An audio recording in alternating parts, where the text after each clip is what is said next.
मैं बहुत बहुत बहुत बहुत संकोच से कह रहा हूँ मैडम, मेरे को ये शब्द बोलने में अच्छे नहीं लगते हैं, परंतु फिर भी मैं इसलिए कह रहा हूँ हमारे युवा लोग जो सुन रहे हैं उनके लिए, कि आज की तारीख में हम अभी मुश्किल से साल में एक आधी केस सुन रहे हैं कि 16 साल का बच्चा हार्ट अटैक से एक्सपायर हो गया, या कोई राजू श्रीवास्तव जैसे दौड़ते दौड़ते ट्रेडमिल पे एक्सपायर हो गए, या कोई मैराथन के अंदर दौड़ते दौड़ते हार्ट अटैक से एक्सपायर हो गया। ये केसेस बहुत बढ़ेंगे, अच्छा, ये क्योंकि बढ़ेंगे। नींद अभी हमारी गड़बड़ है। हाँ, अब वो मेरे से लोग मैंने भास्कर में आर्टिकल भी लिखा था राजू श्रीवास्तव का। राजू श्रीवास्तव की आपने लाइफ स्टाइल की स्टडी करी है कभी? आप बोलेंगे कि दुबला पतला था, परंतु आप उसकी लाइफ स्टाइल पे कभी स्टडी करिए कि कितने घंटे वो सोता था। उसको सोच देने रहते थे अलग अलग, ट्रैवल करना था, बाहर की होटलों का खाना खाना है, एक्सरसाइज ढंग से हो नहीं रही है, नींद कम हो रही है, तो होएगा।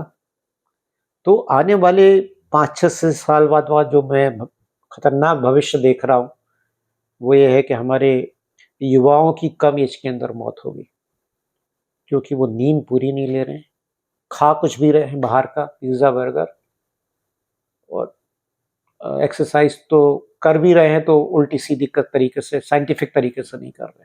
वो तो अभी एक उन्होंने नॉर्मल कोई कोच कर लिया जो उनको पता भी नहीं है, उसको कोच को भी नहीं पता है बहुत कि क्या करना ऑनेस्टली है। मैं बहुत सब कोच का रिस्पेक्ट करते हुए स्टेटमेंट दे रहा हूँ। हमारे जो शहर के अंदर जिम्स हैं या हमारे देश के अंदर जिम हैं, बहुत कम सर्टिफाइड कोच हैं उसके अंदर। तो एक चीज मैं यहाँ आप लोगों से कहना चाहूंगी, आप सब सीखें, आप डाइट के बारे में जाने, आप रनिंग के बारे में जाने, आप हेल्थ के बारे में जाने, पर किससे सीख रहे हैं उसका थोड़ा सा रिसर्च करें। बिल्कुल बिल्कुल वो बहुत जरूरी है, क्योंकि with due respect to all teachers of all subjects, कई जगह ऐसी चीजें निकल के आती हैं कि उनको खुद को नहीं नॉलेज होता है और वो सिखा रहे होते हैं, तो आपका नुकसान ना हो इसलिए मैं कहना चाहूंगी कि please learn everything with qualified people and do some research about their qualification. बिल्कुल बिल्कुल बिल्कुल। एक और स्लीप को लेके सवाल है, जी, एक सामान्य व्यक्ति के लिए सोने का सही समय क्या है? सोने का सही समय 10 बजे। 10 बजे आप बिस्तर पे चले जाएं। अभी मैंने एक स्कूल के अंदर लेक्चर देने गया था, मैं वहां पे टीचर्स को ही लेक्चर दिया था। मैंने कहा 11 बजे कितने लोग सोए, ईमानदारी से हाथ उठाना, तो 3-4 ही हाथ उठे केवल। फिर मैंने कहा अच्छा 12 बजे कितने बजे सोए, कितने लोग 12 बजे सोए, तो थोड़े हाथों की संख्या बढ़ गई। फिर मैंने बोला 1 बजे कितने सोए, तो और सबसे ज्यादा 1 बजे। अब मैंने कहा 2 बजे का तो मैं पूछते ही नहीं हूं आपसे, क्योंकि मैं पूछूंगा तो वो भी एक आधी हाथ खड़ा हो जाएगा।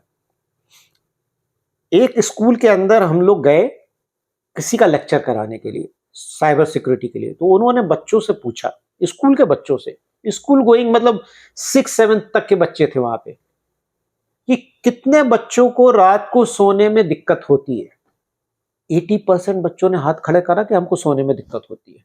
कारण मोबाइल, क्योंकि वो ब्लू रेस उनकी आंखों में जा रही है तो दिक्कत हो रही है उनके और पूरा कमरे में अंधेरा है, और पूरा अंधेरे में, और वो लगे हुए हैं उसके अंदर। तो अब ये वाले सिनारियो के अंदर तो आगे भविष्य क्या होगा, मेरे तो इसीलिए डरता हूं कि, इसीलिए आपके सभी श्रोताओं से मैं रिक्वेस्ट करूंगा कि कृपया कर बच्चों के हाथ से मोबाइल शाम के समय से ले लें, ताकि वो अच्छे से सो सकें।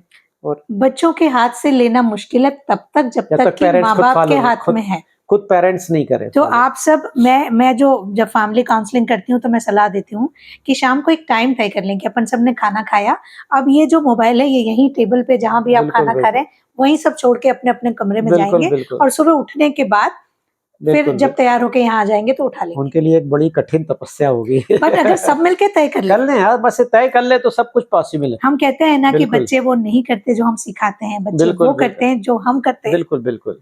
मतलब मैंने तो ये देखा अपनी लाइफ के अंदर ही देखा कि मैंने रनिंग शुरू करी तो मेरी बेटी ने रनिंग शुरू करी।